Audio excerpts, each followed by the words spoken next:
বগুড়া আদমদীঘি উপজেলায় নীলসাগর এক্সপ্রেসের ৯টি বগি লাইনচ্যুতর ঘটনার পর উদ্ধার কাজ ও লাইন সংস্কারের কাজ চলছে।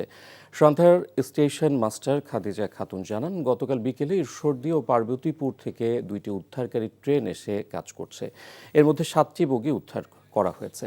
এছাড়াও লাইন মেরামতের কাজ প্রায় শেষ পর্যায়ে। এরপরই বগিগুলো উদ্ধারকারী ট্রেনের সাহায্যে লাইনে ওঠানো হবে। ধারণা করা হচ্ছে দুপুরের মধ্যে সবগুলো বগি লাইনে উঠে ট্রেন চলাচল স্বাভাবিক হবে। এ ঘটনায় সহকারী স্টেশন মাস্টারকে বরখাস্ত করা হয়েছে। গতকাল বিকেলে সান্তাহারে নীলসাগর এক্সপ্রেস ট্রেনের 9টি বগি লাইনচ্যুত হয়ে আহত হয়েছে অন্তত 45 যাত্রী। ঘটনার পর থেকে এখনও বন্ধ রয়েছে বগুড়া থেকে চিলাহাটি সৈয়দপুর পঞ্চগড় রুটে রেল যোগাযোগ।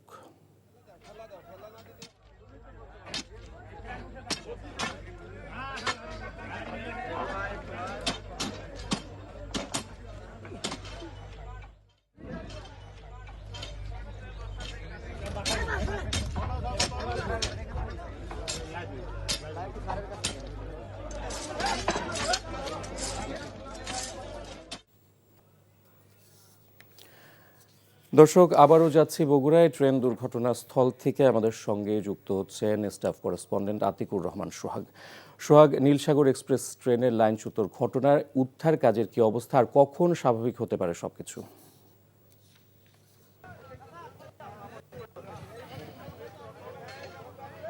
জি জি ইফতেখার এই মুহূর্তে আমি অবস্থান করছি বগুড়া যে সান্তাহার এলাকার যে সাতিয়ানি গ্রামে বাগবাড়ি এলাকায় যে ঘটনাটা ঘটেছে ট্রেনে। আসলে আমার পিছনে দেখতে পাচ্ছি যে রেল লাইনের যে নির্মাণ কাজ, সংস্কার কাজ চলছে, এবং আমার পিছনে যে একটি যে রেল লাইনের কাজ মোটামুটি সমাপ্ত হলেই কিন্তু এই লাইনটা আপাতত ট্রেন চলাচল স্বাভাবিক হবে বলে কর্তৃপক্ষ বলছে।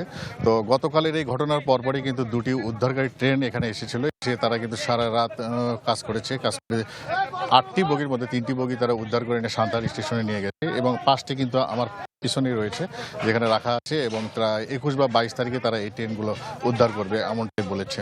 আর আজকে থেকেই আর আধা ঘন্টার মতো সময় লাগবে, এরপর থেকে কিন্তু ট্রেন চলাচল স্বাভাবিক হবে বলে তারা বলছে।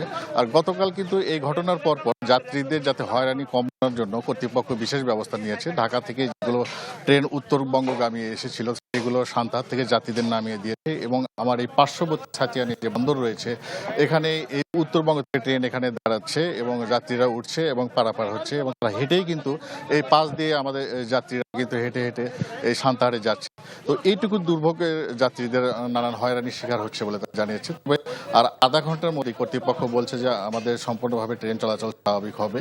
তো যদিও এই ত্রুটিপূর্ণ যে কাজের নির্মাণে যে আসলে এই ইস্পাত দেখা গেছে যে লাইনের যে নিয়মগুলো ছিল এগুলো মোটামুটি সবগুলোই আসলে ত্রুটিপূর্ণ ছিল, এবং দীর্ঘদিনে এই সংস্কারের অভাবে কিন্তু এই ঘটনাটা ঘটেছে।